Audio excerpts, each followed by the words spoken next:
Welcome to being an SPH Productions presentation. My name is Shane Hodges, licensed professional counselor and author of It's Time to Be You, How to Become Your Most Authentic Self. My guest today is Carlo Riley, Micheal Jackson tribute artist. Thank you for being here.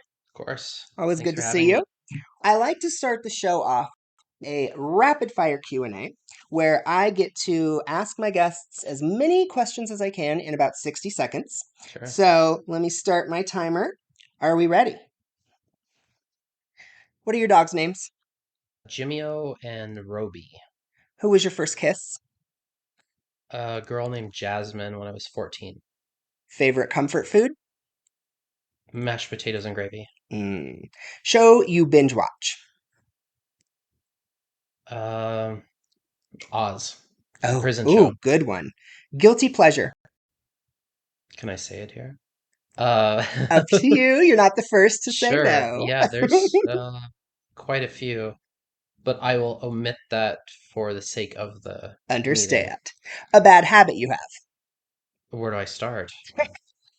Pretty much every one of my habitual activities. Introvert or extrovert? Introverted extrovert. Favorite childhood cartoon? Ooh, it's not a cartoon, but Pee Wee Herman's Playhouse. Oh, Pee Wee yes, Playhouse. absolutely. Love him. Did you see the documentary? I did. And I got to meet him a Nice. year or two before he died. All right. So glad I did it. Love that. Last one, a superpower you'd want to have. Teleportation. Oh my God, same. Absolutely. Want to be there right away. For All right, sure. we got through, let's see, about 8, I believe. 9. Nice work. Our first segment is called You Do You. And this is where we get to know a little bit more about what you do. Sure. As I mentioned, you are a Micheal Jackson tribute artist. Yes. So tell me, why Micheal Jackson? I am completely in love with Michael Jackson. Mind, body, and soul. Mm-hmm. Nothing sexual, but literally everything about him. I would listen to him breathing if I could. It's that intense. Mm-hmm. Euphoric tears, crying every day. It is so dialed into my DNA to be a fan of his that I just have to accept that, and I can't get enough, literally. When did it start? So I've always been a fan as far as I remember, but I remember being about 5 years old, and my cousins had a tape, and I heard it, and I was just overwhelmed. Like it just the euphoria. I was literally crying when I was like 5 years old. My family thought there was like, what's wrong? But like they didn't realize it was like a happy, Mhm. and I can never get enough of it. So, how did you first decide to step into performing as him? I would say this on Halloween one year because they always play Thriller like over and Mm, over, and I know yep. the dance. So I was like, oh, I'm gonna be Michael Jackson for Halloween, and didn't really think it was gonna be anything, just Hmm. some little silly Walmart type costume. But when I did it, it ended up like actually looking decent. And then when I combined that with my dance moves, people thought I was like a professional, and I wasn't. It's just my adulation from it came to fruition and on Halloween, and then it all started to come in. So, how old were you on that first Halloween? 22. Okay. Yeah. And you mentioned the costume. How did you put the costume together? I knew he used to always wear a white V-neck and red corduroy button-down shirt with his hair, sunglasses, Hmm. and just threw those together with a wig I got at Wizard's Chest. And yeah, that was that. Rest is history on that. So, I have to ask on that. When you get into character, Mhm. how does it feel to see yourself as Michael Jackson? It's like putting on a three-piece suit. Like you really feel like a superhero. And dressing up in any regard like that, when you're Hmm. really wearing something, you have an air of confidence. Your chest rises, you correct your posture, Yep. which is very important. And I see Hmm. why he did it because he also had to live that part of the superstar of how people looked at him. Absolutely. Yeah. Well, what do you get out of doing it? Most importantly, it exhibits that I am a dedicated, loyal fan. I'm not doing it for attention. Mm-hmm. I do it because I love him so much, and I go down these rabbit holes of obscurity and just really weird things that only hardcore fans would understand or recognize. And I love to show that, and then to see how, through extension, that he makes people happy, like Hmm. even through me or someone. I get to see all these people smile, and it's like, wow, like that my love for him gets to shine on through that. However, it is interpreted, they adore him, or it's a reference, it's a mindset, something like that. So, what was the first performance you did beyond just I'm dressing up for Halloween? Actually, it was a strip club. Okay. My friend used to be a strip club DJ. They were doing some Hollywood party, and he was like, "You should come dressed as Michael, and they'll pay you." And I was Nice. like, "All right, cool." And I went, and they put on Michael, and I did my stuff, and even like the male audience that is there to see women were Mm-hmm. like throwing me all their wands and stuff. I was like, "Oh wow, other people get this Mm-hmm. too? Cool." Interesting. Yeah, and then it just rolled from there. So, at this point, how do you put yourself out there in terms of, for lack of a better term, advertising yourself? I like to go to all the official Michael Jackson events where his family is at and things of that nature. And because the Michael Jackson community is so tight knit and global, when you see me, they're like, "Who's that?" And because I've been seen with the Jacksons in various Mm-hmm. places, then that spreads around, and people always have their opinion one way or the other, Of but course. it spreads, and I like it. So my work stands above a lot of others, and in turn, other people just get to see it. You made a comment about being seen with the Jacksons, and that kind of leads into my next set of questions, which is you got to meet Michael, correct? Yes. Talk to me about what that experience was like or what it's like being in his presence. It was March 8th, 2007, Japan. There's 300 tickets available. At the time, Michael wasn't really known for actually appearing at the places he was supposed to be. Ah, So a okay. lot of people didn't even want to buy the ticket. I got the ticket. Long story short, got to meet him, and I kind of went into shock. I anticipated crying because I was like, oh, I'm I going to get be in that. tears and all dirty nose and stuff. But I wasn't, and he immediately made me feel comfortable in his presence.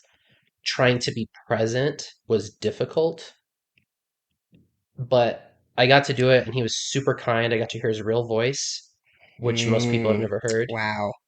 And I got to smell him. And Mm. actually, that's the number one question people ask me. What did he smell like? Hmm.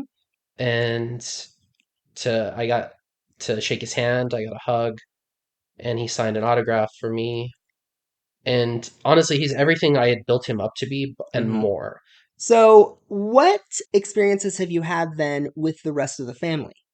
I've got to meet his mother, father, children, Prince Paris Blanket, Janet, Mm, all the Jackson Four.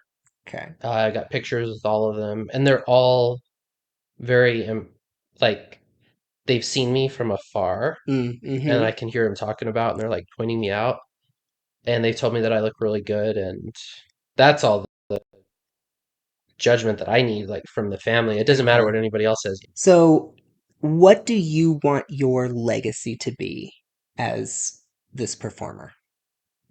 I'd like to be known more of a Michael Jackson fan. It has nothing to do with everything else. Yes, I do dress up. Yes, I Mhm. do all of that, but I want to be known as someone who had an intense love and expressed it. Now, I've known you a few years and I have seen various things that you've posted and you've shared aspects of purchases you've made and memorabilia that you've been able to obtain. What is your most prized possession in that regard? I have a life-size 3D hologram of Michael. It's one of three in the world. His estate doesn't even have it. And the things that had to align in order for that to come Uh to me, huh. absolutely insane. Another level of stuff. In another interview I watched, you were talking about charity Hmm. and giving back. One of Sure. the things that I thought was very interesting was you and the interviewer both talked about the importance of doing it anonymously. Yeah, Can you absolutely. talk a little bit about why that's important to you? I learned this from Michael. It's it has to be selfless for it to be real. And in the world we live now, everyone wants to be known for doing something.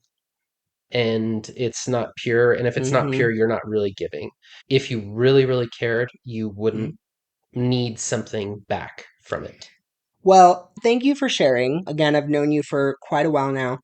I'm always so impressed with your performances. And I remember the first time I met you, and you walked in, and this wasn't even the performance. This was just you arriving, Mm. but you embody him. It's Oh, not thank you. just the performance, it's the mannerisms, it's the movement, it is the looks, it is the way you speak when you are in character. It's very impressive, and you Thank do a you. great job. So, I try. congratulations on that. Thank you. Let's move into our segment, Who Are You? Which is where we get a little bit more personal. The So, gray area. huh, beyond the persona of Michael, Mhm. who is Carlo? Carlo is also Carl. I have various personas for various types of industries that I'm Mm-hmm. in, but I would say over everything, still Michael Jackson fan, right there Mm-hmm. at the top. I enjoy comedy. Sarcasm's one of my favorite things, if you can handle it, which, as you've seen outside of the US, it doesn't work. A lot Like of times people, in the US, it doesn't work. yeah, sure, sure. So I like to go deep dive down the rabbit hole with Mm-hmm. that. But I like to have fun. I'm into alternative stuff. I'm not afraid to go against the grain. Mm-hmm. I'm not afraid to speak out. I like to do it, and it's nice because it in turn gives other people permission to do that. Amen. In terms of speaking up and speaking out, what, if any, topics or situations are you passionate about? Mm. So there's so many, but I could tie in since we're in Pride Month, Mm, the gay community, anything that's just it's there, and I see how mhm, it's demonized, and it's so silly. So I always get down with a story, not just say I'm pro gay rights. I'll express to people because they need to be told in an individual basis. Like, look, I yeah. have a friend, and this is where he's at. Yep. And I've also, with having many gay friends, that I don't think any of them would ever have chosen to be gay Hmm. because it's so against the grain. And it's like you're asking to come up against opposition. I appreciate that you say that, and I will actually comment on it from my own perspective as a gay man who just turned 49. Happy birthday. Thank you. I have also, for most of my life, said, why would anyone choose this? Knowing what comes along with it. Yeah, And that being said, I've reached a point in my life where I am comfortable enough with who I am, not just as a gay man, but on other levels. sure. But I wouldn't want to be straight at this point, based on aspects of societal expectations that Yeah, come along with that. I absolutely. think that, yes, as a gay man or a member of the queer community, I do face certain challenges, but we're sort of allowed, expected to be more ourselves Yeah. and not have to fall in line Yeah, with past certain opposition things. is a Yeah. freedom. Yeah. So, that being said, you've mentioned in the past you have struggled with depression and suicidality. What would you like to share about your struggles and how you have handled that? I come from a really dark family of mental illness for generations. Even during my childhood, outside of listening to Michael, I don't think there was any happy times. Christmas, Thanksgiving, holidays, I dread. I hated that growing up. And I promised myself when I was little that I would never be like my family. Mm-hmm. I don't necessarily have a good example for people, but I do have the bad example that I was shown ensures that I know, okay, I don't want to be like that. And thankfully, I have had many friends that are into plant medicine, Mm-hmm. starting with marijuana. And then out of desperation, I had psychedelic mushrooms. And not only was it euphoric and healing, but it untied a lot of knots that I've built in my Mm-hmm. life of just things that I'm like, all right, whatever. Mm-hmm. That's what happened. And once it untied the knots and made me address the issues, things I do not want to think about or whatever, I'm like, Yep. nope, just compartmentalize all of that, it Yeah. brought all of it up. And it was like, no, this is causing you problems. And you also come to the conclusion that by avoiding it, it's causing further problems. And no one wants to Correct. change. No. But you like your history is preventing your future. And it brought up stuff that I didn't want to think about, Mm-hmm. made me address it, made me come to an understanding about what and my role in it as well. Because you can No. Nice. complain all that you want, but like you had a part in it, you put yourself in that position. Absolutely. You can still try to lie to yourself about it, but it won't let you because you come to the conclusion and be like, wow, I did drop the ball here. I'm the asshole in this scenario, Mm. even though for years I painted myself as the victim. Yep. Yep. And then once you accept that, you unkink the hose, the energy just flows, and the Mm. relief is so intense that you can't help but deny that. And that only became because this pulled you out of your normal mind program and neural pathways. Yes, that. And I want to ask because you talked about coming to that, trying it. Did you try that on your own recreationally, or did you do it through some sort of It was mental or mental health recreationally. professional? It Okay. was recreationally because I had got into weed and I Mm-hmm. really liked weed, and then I got into edibles. I was like, oh, this is amazing. And then my friend's like, oh, you gotta try mushrooms. Because I Mm-hmm. couldn't get high enough. And every time I Mm, went in, I felt so much better. I wake up the next day, lighter and lighter and lighter. So I'm like, how deep does this go? He goes, dude, try mushrooms. mm, And I did, and I went into it. And I mean, this is another level. It is a commitment, mm-hmm. but the relief that comes with it is so intense. Okay, I haven't asked this, but Mhm. how old are you?